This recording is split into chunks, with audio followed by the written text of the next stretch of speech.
Hello students, हमारे YouTube channel study मेला में आप सभी का स्वागत है। आज का जो हमारा सेशन है वो है पदार्थों का पृथक्करण, उसका चैप्टर का पार्ट 2। इससे पहले पार्ट 1 हम लोगों ने पढ़ चुके हैं। वहां पर जाकर आप पढ़ सकते हैं और अच्छे से समझाया गया आप समझ सकते हैं। सो आज हम लोग जो जानेंगे वो जानेंगे कि अपसाधन, निस्तारण और निस्यंदन क्या होता है। तो सबसे पहले हम थोड़ा रिवीजन कर लेते हैं कि कल हम लोगों ने क्या-क्या पढ़ लिया था और आज आगे क्या पढ़ेंगे। सबसे पहले हम ओवरव्यू देख लेते हैं। तो पिछली कल की क्लास में हम लोगों ने डिस्कस किया था कि हम लोग पदार्थों पर चैप्टर जैसे कि हमारा क्या है, पदार्थों का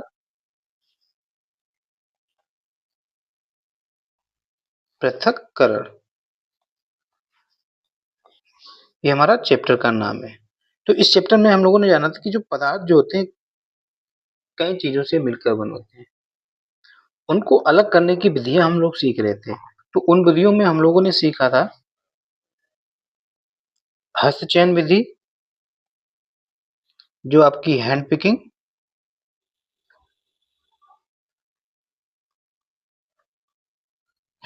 कहते हैं। दूसरी विधि जानी थी हम लोगों ने निष्पावन विधि, निष्पावन विधि, जिसे हम विनोइंग कहते हैं इंग्लिश में, विनोइंग।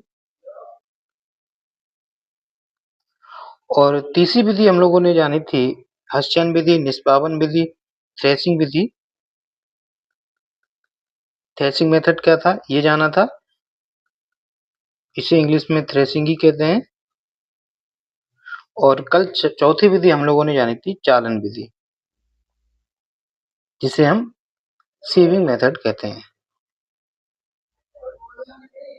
ठीक, कल के मेथड में हम लोगों ने ये 4 मेथड पढ़े थे, जिसमें हस्तचयन मेथड वो होता है कि पदार्थों को हाथ से उठाकर अलग करना, वो आपका हस्तचयन मेथड में आता था। निष्पावन विधि में क्या था, निष्पावन विधि में हम लोग जो है पदार्थों को वायु या हवा की सहायता से अलग करते थे, है ना? जब हल्के पार्टिकल्स या अशुद्धियाँ किसी पदार्थ में मिली होती थी, तो उनको हवा के माध्यम से हल्के पदार्थ अलग हो जाते हैं और हमारे जो मुख्य पदार्थ हैं वो हम कलेक्ट कर लेते हैं। तो वो निष्पावन विधि में था। थ्रेसिंग विधि में हम जानते हैं कि जिस तरह से किसान अपने गेहूँ के गट्ठर बनाता है, फिर उनको सुखाता है, सुखाकर गेहूँ को पीट कर, है ना? पीट-पीट कर वो अलग हो जाते हैं, उसके के अनाज अलग हो जाता है और उसकी जो भूसी है, वो अलग हो जाती है। तो वो थ्रेसिंग मेथड होता था। फिर इसके बाद हम लोग चालन मेथड में जैसे कि आपको आटा का छानना चलनी की सहायता से, चाय का छानना छन्नी की सहायता से, है ना? और चालन मेथड में जैसे कि जब हम मोरम को छानते हैं ना, तो एक बहुत बड़ा-सा चलना टाइप से है, तो उसके थ्रू से तो वो चालन मेथड था। ये तो हम लोग कल डिस्कस कर चुके हैं। आज के इस सेशन में हम लोग बात करेंगे बच्चों अपसाधन क्या होता है इसके बारे में। अपसाधन जिसे इंग्लिश में कहें तो सेडिमेंटेशन, सेडिमेंटेशन, ठीक है? और इसके बाद अपसाधन पढ़ेंगे, फिर इसके बाद हम लोग पढ़ेंगे निस्यंदन पढ़ेंगे, निस्यंदन जिसे हम क्या फिल्ट्रेशन, फिल्ट्रेशन। और एक पढ़ेंगे डिसेंटेशन, जिसे हम हिंदी में क्या कहते हैं ये भी। और बाष्पन पढ़ेंगे आज की इस मिनट में, बाष्पन जिसे इवेपोरेशन कहते हैं, इवेपोरेशन। और संघनन पढ़ेंगे, ये आपके पृथक करने की मेथड है जो आज हम लोग डिस्कस करेंगे। Condensation, clear? ये हिंदी का नाम इसको याद नहीं आ रहा, अभी देख लेंगे। तो आज के सेशन में हम इनके बारे में जानने वाले हैं कि अपसाधन क्या होता है, निस्यंदन क्या होता है, डिसेंटेशन क्या होता है, बाष्पन क्या होता है और संघनन क्या होता है। क्लियर? आपको बता दें कि जैसे कि डिसेंटेशन में क्या होता है कि ये कोई पानी है, ठीक? एक बर्तन में हम लोगों ने इस तरह से पानी लिया, अगर इसमें कुछ हम कण मिलाएं तो आपने देखा होगा बच्चों, जब हम पानी में कुछ कण मिलाते हैं, कुछ कण ऐसे होते हैं जो धीरे-धीरे क्या होते हैं, सेटल डाउन होते हैं, यानी कि धीरे-धीरे तली में आकर इकट्ठे हो जाते हैं, है ना? तो ये मेथड होता है कि जब अशुद्धियों का या कणों का या जो भी हम पदार्थ ले रहे हैं, उसका धीरे-धीरे जल में या किसी द्रव में तली में धीरे-धीरे नीचे की तरफ बैठ जाना है, वो आपका सेटल डाउन हो जाना सेडिमेंटेशन होता है। वहीं फ़िल्ट्रेशन में आप जानते हैं कि किसी फ़िल्टर पेपर के माध्यम से द्रव को छानते हैं। जैसे फ़िल्टर पानी आपका होता है, कई सारे स्टेप से होकर फ़िल्टर करते हुए चले जाते हैं। फ़िल्टर पेपर में बहुत छोटे-छोटे छिद्र होते हैं, जिससे तो छोटे-छोटे कण भी पार ना कर पाएँ। डिसेंटेशन में क्या होता है कि सपोज़ दैट ये एक पानी का पात्र है। आपने बच्चों ये भी देखा होगा, ये जस्ट सेडिमेंटेशन का उल्टा होता है। क्यों? क्योंकि सेडिमेंटेशन में पार्टिकल नीचे डाउन हो जाते हैं, बट डिसेंटेशन में पार्टिकल जो है ना ऊपर तैरने लगते हैं, है ना? तो फिर यहाँ से ऊपर को फिर हम बर्तन को तिरछा करके बाहर निकाल के इसको फेंक देते हैं। जैसे आप चावल धुलते हैं या दाल धुलते हैं, तो कुछ गंदगियाँ ऊपर आ जाती हैं या कोई छोटे-छोटे कीड़े भी पड़ जाते हैं, तो ऊपर आ जाते हैं। फिर हम लोग क्या करते हैं, बर्तन को झुकाकर वो बाहर पानी के बहाव से बाहर कर देते हैं। तो वो आपका डिसेंटेशन होता है। वाष्पन क्या होता है या इवेपोरेशन, जब हम जल को गर्म करके भाप में बदल देते हैं, है ना? तो वो वाष्पन होता है। कंडेंसेशन का मतलब क्या होता है कि जब वही भाप को ठंडा करके द्रव की अवस्था में प्राप्त कर लेते हैं, वो आपका डीकंडेंसेशन होता है। तो आज की इस क्लास में हम लोग यही सब डिस्कस करने वाले हैं, तो चलिए स्टार्ट करते हैं। अच्छा ठीक है, इसको निस्तारण कहते हैं। डिसेंटेशन को हिंदी में कहते हैं निस्तारण। हिंदी के नाम थोड़े याद कर पाना, थो ये थोड़े टफ नाम है। तो आज की इस क्लास में हम बात करेंगे अपसादन क्या होता है, निस्तारण क्या होता है और निस्यंदन। तो चलिए स्टार्ट करते हैं। बच्चों क्या इसमें लिखा हुआ है कि कभी-कभी मिश्रण के अवयवों को निष्पावन यानी कि वही विनोइंग मेथड से अथवा हस्तचयन द्वारा पृथक करना संभव नहीं होता। कभी-कभी कुछ ऐसे मिश्रण हो जाते हैं, ऐसे पदार्थ होते हैं, जिसको ना तो हम हवा के माध्यम से अलग कर सकते हैं, ना ही हाथ के निकाल सकते हैं, हाथ के थ्रू इनको अलग कर सकते हैं। तो ऐसे पदार्थों को अलग कर पाना कठिन होता है। उदाहरण के लिए अगर हम बात करें, चावल तथा दाल में धूल, मिट्टी जैसे हल्के कण हो सकते हैं, होते हैं। चावल तथा दालों को पकाने से पहले इस प्रकार की अशुद्धियाँ कैसे पृथक करते हैं? इनको हम कैसे करते हैं? या तो फटक कर लेते हैं, है ना? फिर उसको धुलकर कर लेते हैं। प्रायः पकाने से पहले चावल या दालों को जल से धोया जाता है ना? हम लोग घरों में देखते हैं कि सबसे पहले सब्जियाँ या दाल, चावल इनको धुलते हैं, ताकि धुलने से जो भी गंदगी है वो हल्की होती है, वो पानी के साथ ऊपर आ जाती हैं। फिर पानी को हम उड़ेल देते हैं और पानी के बहाव के साथ वो गंदगियाँ, मिट्टी, डस्ट पार्टिकल जो उससे चिपके होते हैं वो निकल कर बाहर हो जाते हैं। 2-3 बार धुलते हैं तो हमारे दाल, चावल जो भी अनाज है वो साफ हो जाता है। क्लियर? जब आप चावल या दाल में जल डालते हैं तब उन पर चिपकी हुई अशुद्धियाँ जैसे धूल के कण पृथक हो जाते हैं। ये अशुद्धियाँ जल में चली जाती हैं। अब सोचिए, बर्तन की तली में कौन डूबेगा, चावल या धूल? शायद ज़ाहिर-सी बात है, धूल तो डूबेगी नहीं, धूल तो ऊपर आ जाएगी, चावल डूबेगा। क्लियर? कह रहा है कि क्यों? क्या आपने देखा है कि आगे चलते हैं की के बाद। क्या आपने देखा है कि बर्तन को थोड़ा-सा टेढ़ा करके जल को बाहर गिराया जाता है? हम लोगों ने देखा और हम लोगों ने किया भी है। मिश्रण में जल मिलाने पर भारी अवयवों के नीचे तली में बैठ जाने के प्रक्रम को अपसादन कहते हैं। अपसादन मतलब वही सेडिमेंटेशन कहते हैं। हम लोगों ने जाना, तो अब सेडिमेंटेशन क्या हुआ कि मिश्रण में जल मिलाने पर भारी अवयवों के नीचे तली में बैठ जाने के प्रक्रम को की प्रक्रिया को अपसादन कहते हैं, सेडिमेंटेशन कहते हैं। क्लियर? नोट डाउन कर लो, नोट्स भी बनाते जाओ हो सके तो।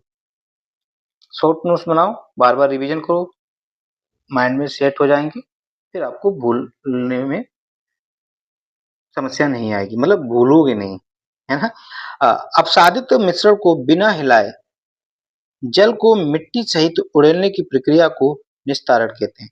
अब जो गंदगी थी, जो धूल थे, वो क्या आ गए? पानी के ऊपर आ गए। वही तो हमने बताया कि सेडिमेंटेशन और यही डिसेंटेशन जो क्या एक दूसरे के अपोजिट प्रक्रिया है। निस्तारण में क्या होता है कि हल्के पदार्थ या अशुद्धियां ऊपर आ जाती हैं और फिर क्या करते हैं, तिरछा कर देते हैं बर्तन और वो पानी के भाव के साथ निकल जाती हैं। आइए अब हम ऐसे अन्य मिश्रणों का पता लगाते हैं जिनमें अवयवों को अपसादन तथा निस्तारण विधि द्वारा पृथक किया जाता है। ऐसे और भी उदाहरण हम लोगों के जीवन में हैं जिसमें ये दोनों ही प्रक्रियाएं होती हैं। इन्होंने बता दिया कि मिट्टी एवं जल, क्लियर, मिट्टी और अगर जल को देखें तो मिट्टी धीरे धीरे क्या होती है, जल में बैठ जाती है कि ये अगुलित पदार्थ मिट्टी, मिट्टी जल में घुलती नहीं। किसी मिश्रण के दो अवयवों को अपसादन तथा निस्तारण द्वारा पृथक करना, यही सिद्धांत। अच्छा बच्चों देखो, जब हम नल से पानी निकालते हैं तो आपने देखा होगा कि उसमें उसके साथ बालू भी आती है। फिर हम लोग क्या करते हैं, थोड़ी देर के लिए उस पानी को रख देते हैं, है ना?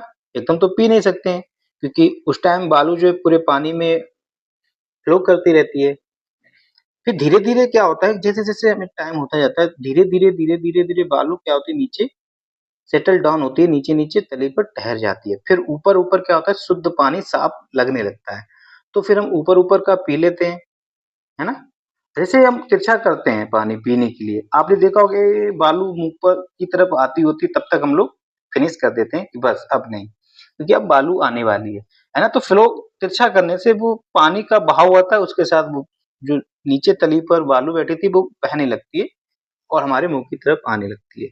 तो एक तो ये प्रक्रिया हो गई, क्लियर? आपने जब ट्यूबवेल वगैरह खेतों में जब पानी लगाते हैं किसान, तो वहाँ पर जब मिट्टी की ही तो नाली टाइप से होती है, उसमें क्या होता है, पानी जब तक फ्लो होता है तो उसमें गंदगी भी पानी चलता रहता है। जब वो ट्यूबवेल में पानी लग जाता है और उसमें पानी भरा रहता है, धीरे-धीरे गंदगी क्या होती है, बैठ जाती है। फिर ऊपर का पानी कितना साफ होता है ना? उसको भी हम पीने के लिए यूज़ कर सकते हैं। क्लियर? यही सिद्धांत ऐसे द्रवों के मिश्रण को पृथक करने में भी उपयोग में लाया जाता है, जो आपस में मिश्रित नहीं होते, है ना? तो अपसादन और निस्तारण विधि किस प्रकार के मिश्रण में यूज होते हैं? ऐसे मिश्रण में यूज किया था जो एक दूसरे में आपस में घुलते नहीं है या मिलते नहीं है, ताकि वो नीचे बैठ जाए। उदाहरण के लिए तेल तथा जल को उनके मिश्रण से इसी विधि द्वारा पृथक किया जा सकता है। अब तेल और पानी को भी ऐसे ही अलग किया जा सकता है ना? तेल पानी में ऊपर तैरने लगता है, ऊपर पानी आ जाता है, धीरे से इसको निकाल लेते हैं। यदि द्रव के ऐसे मिश्रणों को कुछ समय के लिए रखा रहने दिया जाए तो वो पृथक-पृथक 2 परतों में 2 लेयर्स में बँट जाते हैं। क्लियर? इसके बाद जो अवयव ऊपरी परत बनाता है, उसे निस्तारण द्वारा अलग कर लिया जाता है। अब ऊपर जो आ गया उसको निस्तारण विधि द्वारा अलग कर लिया। ठीक समझ में आ गया? क्या था? ये पूरा पैरा समझ में आ चुका है। आइए फिर से ठोस द्रव ठोस तथा द्रव के किसी मिश्रण पर विचार करें। कह रहा है कि अब एक ठोस ले लेते हैं और एक द्रव ले लेते हैं। चलिए, चाय तैयार करने के बाद आप चाय की पत्तियां पृथक करने के लिए क्या करते हैं? चाय की पत्तियां पृथक करने के लिए हम तो छन्नी का यूज करते हैं, है ना? हम लोग अक्सर आप छलनी का उपयोग करते हैं। ठीक है, जो हमने बताया वही उन्होंने कहा। आइए निस्तारण विधि का उपयोग करके देखें। कह रहा है कि छन्नी का यूज कर लेंगे तो भाई चाय में पत्ती आएगी नहीं, बट वो कह रहा है कि इस विधि को हम निस्तारण विधि से करते हैं। ठीक है, थोड़ी देर चाय रखने दीजिए, धीरे धीरे चाय की पत्ती क्या होगी, नीचे सेटल डाउन हो जाएगी। फिर आप क्या करेंगे, उड़ेल कर चाय ले लेंगे, चाय को कप में ले लेंगे, पी सकते हैं। कभी कभी 2-3 दाने मुंह में आ भी सकते हैं चाय के, तो ठीक है। इसके बाद देखते हैं, इसके द्वारा कुछ सहायता मिलती है, परंतु क्या आपको चाय में कुछ पत्तियां अब भी मिलती हैं? हाँ, कुछ पत्तियां आ जाती हैं, ऐसा होता है। अब चाय को एक छन्नी में डाल दीजिए, क्या चाय की सारी पत्तियां छन्नी में रह जाती हैं? इस प्रक्रम को निस्यंदन कहते हैं। यही प्रक्रम जो है आपका निस्यंदन कहलाता है और फिल्ट्रेशन कहलाता है। समझ रहे हो? इसी को फिल्ट्रेशन कहते हैं। किसी फिल्टर पेपर या कोई चीज के थ्रू किसी को गुजारना, वो आपका फिल्ट्रेशन कहलाता है।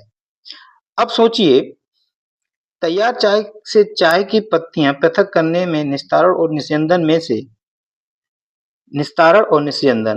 में से कौन सी विधि अच्छी हुई? तो निस्यंदन विधि अच्छी हुई, फिल्ट्रेशन मेथड अच्छा हुआ। आइए अब हम अपने उपयोग में आने वाले जल के उदाहरण पर विचार करते हैं। अब हम जल के बारे में थोड़ा विचार करते हैं। क्या हम सभी को हर समय पीने के लिए सुरक्षित जल मिलता है? नहीं, हर समय तो पीने के लिए सुरक्षित जल नहीं मिलता। अगर अपने बाहर हो गए, खेत खलिहानों में हो गए, तो डायरेक्ट तो हम नहीं पी सकते हैं। कभी-कभी नालों से गंदला जल प्राप्त होता है, ठीक है? तालाबों तथा नदियों से एकत्रित किया गया जल भी पंकिल होता है, एकदम कीचड़ टाइप से होता है, गंदा होता है, विशेषकर बरसात के बाद। आइए अब हम ये देखें कि क्या हम पृथक्करण की कुछ विधियों द्वारा जल से मिट्टी जैसे अम्लीय अशुद्धियां दूर कर सकते हैं। ठीक है, अब हम इन्होंने कुछ क्रियाकलाप कराए हैं, वो भी देखते हैं। इन्होंने कहा कि तालाब या नदी का पंकिल जल लीजिए। ठीक है, हमें नल और तालाब या नदी का गंदा सा पानी लेने के लिए बोल रहे हैं। माना कि हम लोगों ने ले लिया, थोड़ा इमेजिनेशन करना, रियल में नहीं हम लोग कर रहे हैं, ठीक है? बैठे-बैठे सोचना है कि मान लिया कि तालाब का पानी हम लोगों ने गंदा ले लिया। अब जब तालाब के पानी गंदा लेंगे, उसमें कई चीज़ें गंदगी सी होगी, है ना? कभी-कभी हरा-सा होगा। यदि यह ना मिल सके तो एक गिलास जल में थोड़ी मिट्टी मिला लें।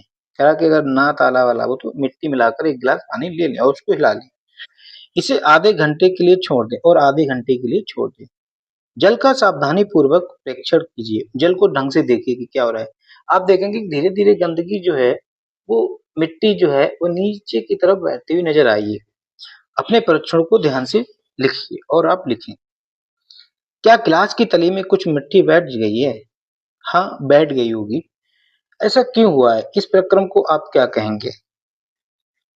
ऐसा क्यों हुआ है और ये प्रक्रम को क्या कहेंगे? आप जानते हैं कि जब अशुद्धियाँ या कोई चीज़ धीरे-धीरे नली की बर्तन की तली पर बैठता है, उस विधि को हम जो है सेडिमेंटेशन कहते हैं, अपसादन कहते हैं, यही तो कहते हैं, ठीक है।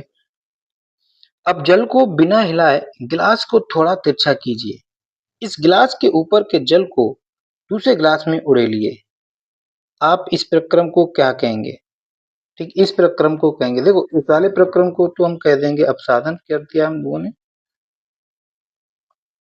अपसादन। और इस वाले प्रक्रम को हम लोग कहेंगे निस्तारण। क्या कह देंगे? निस्तारण, ठीक है। क्या दूसरे गिलास का जल अब भी पंकिल अथवा भूरे रंग का है? अब भी थोड़ा-थोड़ा पानी हमको गंदा लगेगा। कह रहा है कि अब इसका निस्यंदन कीजिए, एक फ़िल्टर पेपर लीजिए और उससे आप निकालिए। क्या चाय वाली छन्नी से ये कार्य किया? उससे तो करने में थोड़ा मज़ा नहीं आएगा। आइए कपड़े की सहायता से जल को निस्यंदन करने का प्रयास करते हैं। कपड़ा भी काम कर सकता है, कपड़ा में छिद्र बहुत छोटे-छोटे पास-पास होते हैं, जिससे और भी छोटे कण नहीं पार कर पाएँगे। कपड़े के टुकड़े में बुने हुए तागों के बीच बहुत छोटे-छोटे छिद्र अथवा रंध्र होते हैं। कपड़े के इन्हीं छिद्रों का उपयोग निस्यंदन के रूप में किया जा सकता है। क्लियर? फिल्ट्रेशन का काम हमारा कपड़ा भी कर सकता है। अब देखते हैं, यदि जल भी गंदला है, यदि जल अब भी गंदला है, ये सब करने के बाद जल फिर भी गंदा है, तो अशुद्धियों को फ़िल्टर पेपर द्वारा निस्यंदित कर सकते हैं। तो फ़िल्टर पेपर ले लेंगे, वो तो कागज़ से भी और कपड़े से और बेटर होता है और बेहतर होता है, जिसमें और भी छोटे-छोटे रंध्र हो सकते हैं। फ़िल्टर पत्र एक ऐसा निस्यंदन होता है, जिसमें अत्यंत सूक्ष्म छिद्र होते हैं। चित्र 3.9 में फ़िल्टर पत्र के उपयोग से संबंधित विभिन्न चरण दर्शाए गए हैं। है ना? ये दे दिया गया यहाँ पर मेथड। फ़िल्टर पत्र को शंकु के रूप में मोड़कर टिप में लगा दिया जाता है। इसके पश्चात मिश्रण को फ़िल्टर पत्र के ऊपर उड़ेलते हैं। मिश्रण के ठोस कण इसके छिद्रों से नहीं गुजर पाते, फ़िल्टर पत्र पर ही रह जाते हैं और हमारा जो पानी जो है वो शुद्ध प्राप्त हो जाता है। क्लियर हो गया? ये बात समझ में आ गई फ़िल्ट्रेशन क्या होता है? हुँ। साधारणतया फलों तथा सब्जियों के रसों को पीने से पहले उनसे बीजों तथा ठोस कणों को पृथक किया जाता है। निस्यंदन विधि का उपयोग घरों पर भी पनीर में किया जा सकता है, निस्यंदन का उपयोग कहाँ-कहाँ किया जाता है ये बता रहा है। आपने देखा होगा कि पनीर बनाने के लिए दूध को उबालने से पहले उसमें नींबू का रस मिलाया जाता है। इससे पनीर के ठोस कणों तथा द्रव का मिश्रण प्राप्त होता है। पनीर को इस मिश्रण से कपड़े या छन्नी से फिल्टर करके अलग कर लेते हैं, फिर बाद में उसको जमने के लिए रख देते हैं। अब हम लोग बात करेंगे बच्चों बाष्पन क्या होता है। तो अभी हम लोगों ने 3 चीज़ों को जान लिया। ठीक है, हम लोगों ने अपसादन जान लिया, निस्तारण जान लिया और निस्यंदन पढ़ लिया। अब हम बात करेंगे इवेपोरेशन इवेपोरेशन ठीक जिसे हम कहते हैं वाष्पन। वाष्पन की क्या है क्रिया विधि से समझाया है। उन्होंने कहा कि एक बीकर में थोड़ा सा जल लेकर उसमें 2 चम्मच नमक डालिए और उसको अच्छी तरह हिलाइए। क्या आप इन्होंने ये लिया और इसमें नमक लिया, क्या आप जल के रंग में कोई परिवर्तन देखते हैं? हिलाने के बाद क्या आप बीकर में कोई नमक देखते हैं? जब खूब हिलाएंगे तो धीरे धीरे नमक उसमें घुल जाता है, विलीन हो जाता है। नमक के जल से भरे बीकर को गर्म कीजिए। अब हमने बीकर को गर्म कर दिया। अब देखो हम लोगों ने क्या किया कि नमक को जल में मिला दिया। अब नमक तो घुल गया पूरा जल में। अब ऐसे पदार्थ जो जल में घुल जा रहे हैं उनको किस प्रकार से अलग करेंगे, है ना? उनके लिए हम बाष्पन विधि अपनाते हैं। किस तरह से बाष्पन विधि काम करती है वो अब सीखेंगे। चलिए अब अब हम क्या करेंगे, जल को गर्म करेंगे। जो नमक वाला जल था उसको अब हम गर्म करेंगे। जल को उबल कर छोड़ने दीजिए। बीकर में क्या बचता है? अब जब हम जल को गर्म होते देंगे तो धीरे धीरे पानी जो है ना वाष्प बनकर भाप बनकर उड़ने लगेगा, उड़ जाएगा और एक स्टेज ऐसी आएगी पूरा पानी खत्म हो जाएगा और बर्तन में हमारे बीकर में क्या बचेगा, वो नमक बच जाएगा और नमक हम लोग अलग कर लेंगे। तो ये मेथड होता है अलग करने का वाष्पन विधि में। इस क्रियाकलाप में हमने मिश्रण को जल तथा नमक को पृथक करने के लिए वाष्पन की प्रक्रिया का प्रयोग किया। तभी तो समुद्र का पानी खारा होता है और समुद्र में नमक बनता है। नमक कैसे बनाते हैं पता है उसमें? उसमें क्या होता है कि समुद्र के बाद में बहुत सारे गड्ढे कर देते हैं और समुद्र का पानी उन गड्ढों में भर देते हैं।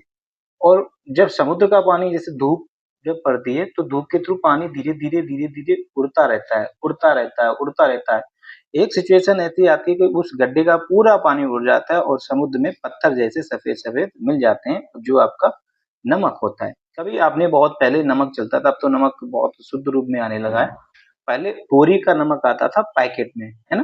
किलो के हिसाब से कंकड़ जैसे मिलते थे, तभी तो पत्थर जैसे बन जाते थे, कंधे जैसे होते थे, है ना? तो वो नमक आपका शुद्ध नमक हो मतलब असली समुद्र वाला नमक होता था। ठीक आगे देखते हैं, जल को उसके वाष्प में परिवर्तन करने की प्रक्रिया को वाष्पन कहते हैं, इवेपोरेशन कहते हैं। अब समझ में आ गया कि वाष्पन क्या होता है? अब ढंग से सुनना और जो हम बोल रहे हैं वो नोट डाउन करें। जल को उसके वाष्प में परिवर्तन करने की प्रक्रिया को वाष्पन कहते हैं। जल को उसके वाष्प में या भाप में परिवर्तन करने की प्रक्रिया को वाष्पन कहते हैं। यहाँ पर जल होता है, वाष्पन की प्रक्रिया निरंतर होती है। वो कह रहा है कि जहाँ जल होता है ना, जहाँ भी आप जल रख दें, तो वाष्पन हमेशा चलता ही रहता है। आपने देखा होगा कि अगर आप एक ग्लास या प्लेट में पानी रख दें, कहीं भी रख दें, चाहे वो धूप में रख देंगे तो वाष्पन की क्रिया और ज़्यादा तेज़ हो जाएगी। आप अपने कमरे में रख दीजिए और रखा रहने दीजिए। आप कुछ दिनों बाद, महीनों बाद आप देखेंगे कि वो पानी आपका कम हो जाएगा। एक समय ऐसा आएगा कि पानी आपका ग्लास से गायब हो चुका होगा, है ना? तो कहने का मतलब है कि वाष्पन की प्रक्रिया हमेशा चलती रहती है। आपके विचार से नमक कहाँ से आता है? अब ये नमक की बात करते हैं कहाँ से आता है। आप जानते हैं कि समुद्र के जल में अत्यधिक मात्रा में लवण मिश्रित होते हैं। इन्हीं लवणों में से एक लवण साधारण नमक भी होता है। बच्चों साधारण नमक को केमिकल फार्मूला जो होता है वो होता है NaCl सोडियम क्लोराइड, ठीक है? जब समुद्र के जल को बड़े-बड़े उथले गड्ढों में भरकर छोड़ दिया जाता है, तो सूर्य के प्रकाश से जल गर्म होकर बाष्पन द्वारा धीरे-धीरे वाष्प में बदलने लगता है ना? जो भी हम लोगों ने बात बताई थी। कुछ समय बाद सारा जल वाष्पित हो जाता है तथा ठोस लवण नीचे बच जाता है, जो हम लोग पहले ही डिस्कस कर चुके हैं। तत्पश्चात इस लवणों के मिश्रण को शोधन करके साधारण नमक प्राप्त किया जाता है। क्लियर हुआ? ये देख लीजिए, है ना? ये देखो नमक के ढेर, ये इस तरह से नमक समुद्र से पानी लाए। अब कह रहा है कि पृथक्करण की एक से अधिक विधियों का उपयोग हमने। अब कभी-कभी क्या होता है कि एक से अधिक, इस लाइन का मतलब क्या है? इस लाइन का मतलब है कि कुछ पदार्थ ऐसे होते हैं जिसमें सिर्फ एक विधि का उपयोग करके अलग नहीं कर सकते। किसी एक ही पदार्थ में एक से दो, दो से तीन से चार विधियां भी उपयोग में लाई जा सकती हैं, है ना? ऐसे भी पदार्थ होते हैं। तो वही ये कह रहा है कि हमने पदार्थों को पृथक करने की कुछ विधियों के बारे में अध्ययन किया है। प्रायः किसी मिश्रण में उपस्थित विभिन्न अवयवों को पृथक करने में केवल एक विधि का उपयोग पर्याप्त नहीं है। केवल एक ही विधि से कुछ पदार्थों को अलग नहीं किया जा सकता है। ऐसी स्थिति में हमें एक से अधिक विधियों का उपयोग करने की आवश्यकता होती है। अब इसको क्रियाकलाप 7 से समझाया गया है। अब उन्होंने कहा कि रेत और नमक का मिश्रण लीजिए, रेत लीजिए और नमक ले लीजिए। इसे आप कैसे पृथक करेंगे? ये तो बड़ा हो अजीब बन गई सिचुएशन। एक तरफ रेत ले लिया और एक तरफ ले लिया नमक। अब आप कहेंगे कि हाथ से तो देखो उठा नहीं सकते, हैंड पिकिंग मेथड यूज नहीं कर सकते, विनोइंग मेथड कर नहीं सकते हवा में, क्योंकि दोनों ही का वजन लगभग बराबर होता है, एक साथ ही गिरेंगे, एक साथ ही उड़ेंगे। और सीविंग मेथड छान कर नहीं सकते, क्योंकि रेत और नमक लगभग एक सेम ही आकार के होते हैं, छन्नी से बराबर दोनों ही साथ निकलेंगे। तो ये तो सिचुएशन फंस गई, है ना? पानी में अपसादन विधि भी नहीं कर सकती, क्योंकि दोनों चीजें ही नीचे सेटल डाउन हो जाएंगी, ऊपर तो आएंगी नहीं। तो सिचुएशन भाई फंस गई, है ना? तो इसके लिए क्या करेंगे, देखते हैं, चलिए आगे जानते हैं। हमने पहले भी देखा है कि हस्तचयन विधि इसके पृथक्करण के लिए व्यवहारिक नहीं है। बिल्कुल सही कहा इन्होंने। इस मिश्रण को बीकर में रखिए। अब कह रहा है कि जो मिश्रण बना उसको बीकर में डालिए, इसमें कुछ जल मिलाइए। अब जल मिलाइए, इसके बाद बीकर को कुछ समय के लिए एक ओर रख दीजिए। ठीक है, रख दिया। क्या होगा? क्या आप ये देखते हैं कि रेत बीकर की तली में बैठ रहा है? हाँ, रेत बैठ रहा है। इसे निस्तारण या निस्यंदन द्वारा पृथक कर सकते हैं। हाँ, अब जो रेत थी, नमक तो पानी में घुल जाएगा, ठीक है? नमक पानी में घुल जाएगा, क्लियर? और रेत जो है धीरे-धीरे क्या होगी? जमीन में बैठ जाएगी। अब रेत जमीन में बैठ गई, अब जो पानी नमक में घुल गया उसको तो हम बाहर निकाल सकते हैं, ठीक? अब जो पानी था बाहर निकाल लिया, रेत अब अलग कर दी, रेत अलग हो गई। अब जो हमारे पास पानी बचा है, उस पानी में क्या होगा? नमक और पानी, क्लियर? अब नमक और पानी को क्या करेंगे? नमक और पानी यहाँ बचा, इसको गर्म करेंगे, वही बाष्पन विधि, पानी वाष्प बन जाएगा और नमक आपका रह जाएगा, है ना? अगर इसको भी हम पानी को भी वापस कर सकते हैं, इसके ऊपर कोई प्लेट लगा दें और ये ठंडा ऊपर से बर्फ रख दें, तो जब ये गर्म वाष्प इस ठंडी प्लेट पे करेगी तो ये बूंदों के रूप में गिर जाएगी। यहाँ पर हम पानी इकट्ठा कर सकते हैं ना। तो यही सब चीजें बताई गई होंगी, देखते हैं। निस्तारण द्रव में क्या है? क्या आप सोचते हैं कि इस जल में वही नमक है जो आरंभ में मिश्रण में था? हाँ। अब इस निस्तारण द्रव से नमक व जल को पृथक करना है। इस द्रव को किसी केतली में भरकर इसका ढक्कन बंद करिए। अब कुछ समय तक केतली को गर्म कीजिए। क्या आप केतली की टोंटी से भाप निकलती देखेंगे? हाँ, केतली की टोंटी से भाप निकलेगी, जैसा कि यहाँ पर है। इसमें जो है ना, हमारा वो नमक युक्त जल है, इसको गर्म किया तो यहाँ से भाप बनकर निकलेगी, ये भाप निकलेगी। लेकिन हमें पानी भी प्राप्त करना है, तो एक ठंडी प्लेट लगा दी यहाँ पर और यहाँ पर बर्फ रख दी, तो ये प्लेट क्या होगी? ठंडी हो जाएगी। यहाँ से वाष्प निकलेगी। जब वाष्प किसी ठंडे चीज में आती है तो बूंदों के रूप में कन्वर्ट हो जाती है। अब वो बूंदे नीचे गिरने लगेंगी, यहाँ पर एक तरफ हम पानी एकत्रित कर लेंगे।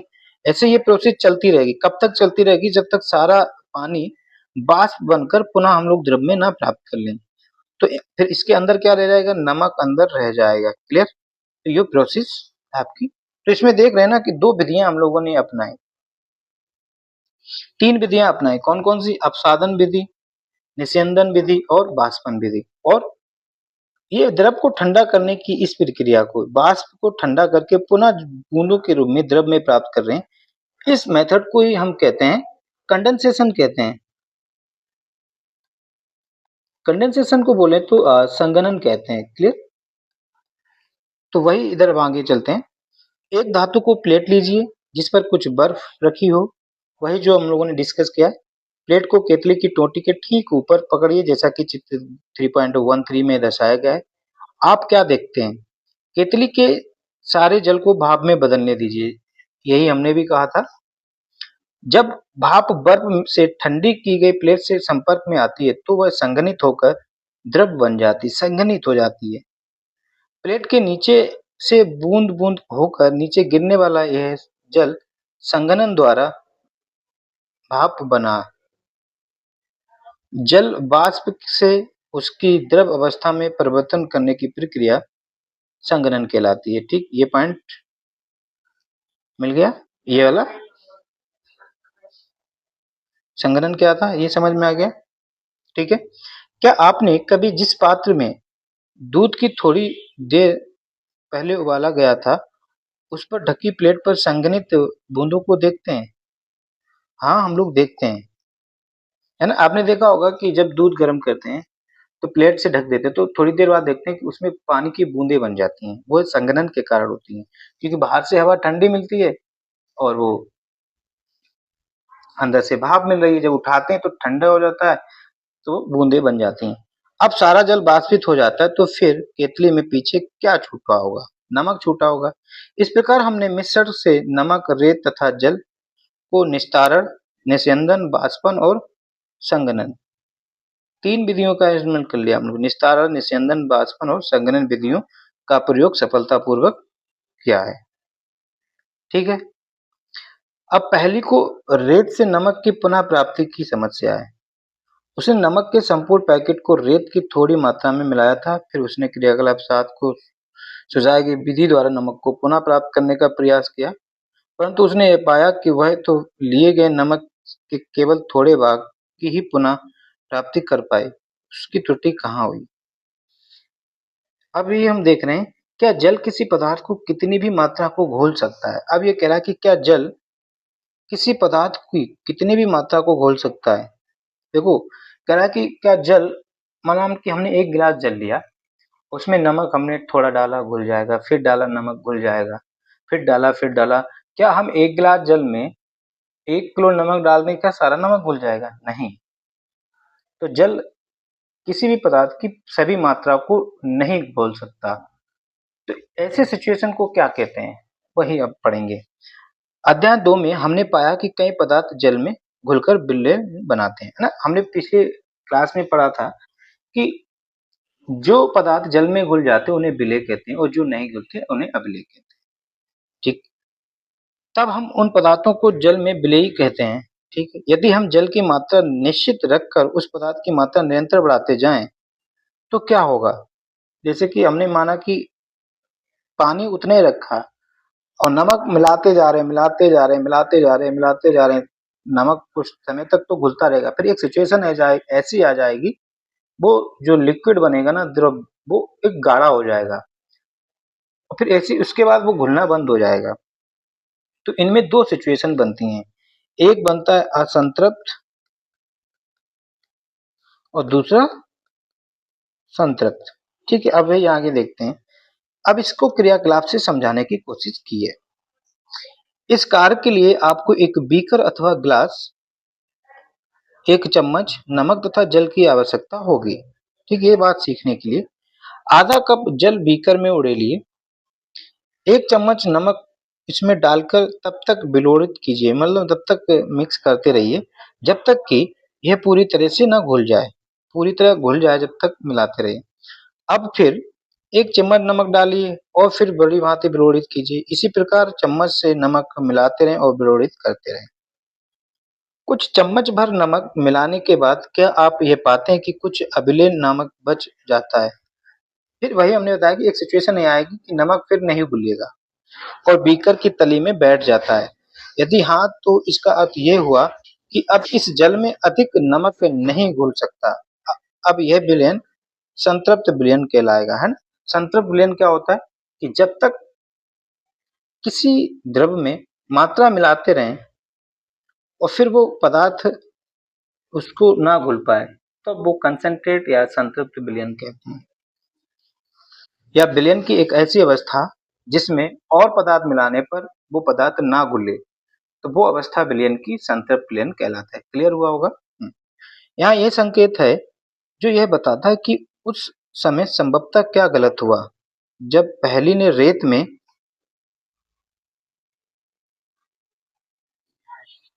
अधिक मात्रा में मिले नमक की पुनः प्राप्ति का प्रयास किया था। कदाचित कभी-कभी नमक की मात्रा संतृप्त विलयन बनाने के लिए आवश्यक मात्रा से बहुत अधिक थी। अम्लीय नमक रेत के साथ मिला रह गया।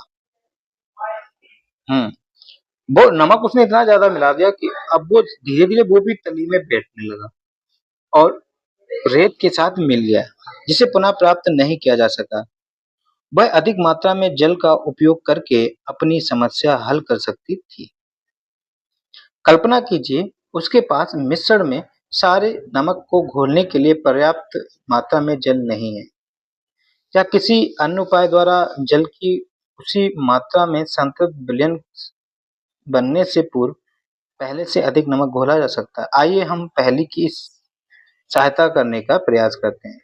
ठीक है, पहेली ने गड़बड़ कर दिया, अब उसको कैसे सॉल्व करेंगे, क्या विधि अपनाई गई। बीकर में कुछ जल लीजिए, उसमें तब तक नमक मिलाइए जब तक कि इसमें और नमक ना घुल सके। ठीक है, कह रहा है कि तब तक मिलाइए जब तक कि उसमें और नमक ना घुल सके। इस प्रकार हमें नमक का जल में संतृप्त विलयन प्राप्त होता है। क्लियर हो गया। हाँ, अब इस संतृप्त विलयन में कम मात्रा में नमक मिलाइए। अब जो संतृप्त विलयन लिया हो गया, अब थोड़ी कम मात्रा में नमक मिलाइए, इसे गर्म कीजिए। आप क्या पाते हैं, बीकर की तली वाले नमक का क्या हुआ? क्या अब यह घुल गया है? यदि हाँ, तो क्या इस विलयन को गर्म करने पर इसमें और अधिक नमक घोला जा सकता है?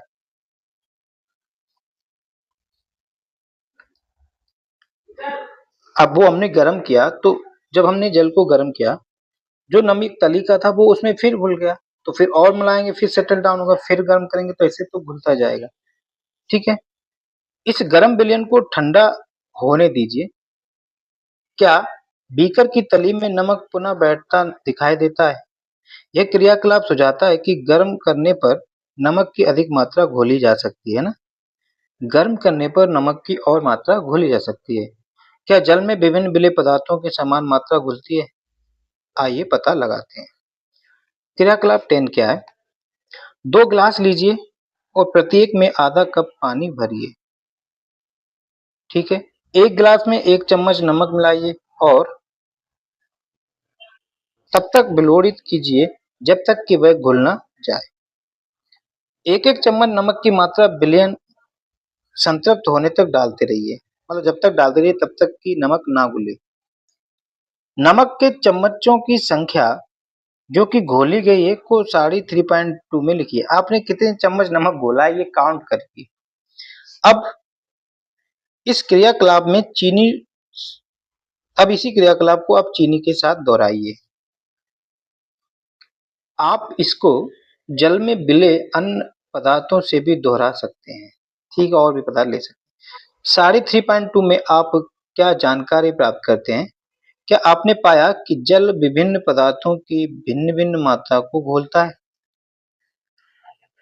हमने पदार्थों के पृथक्करण की कुछ विधियों के विषय में चर्चा की है। इस अध्याय में प्रस्तुत पृथक्करण की विधियों का उपयोग विज्ञान प्रयोगशाला में भी किया जाता है। हमने यह भी सीखा कि पदार्थ को द्रव में घोलने से विलयन बनता है। यदि विलयन में और पदार्थ ना घुल सके तो ये संतृप्त विलयन कहलाता है। ठीक है,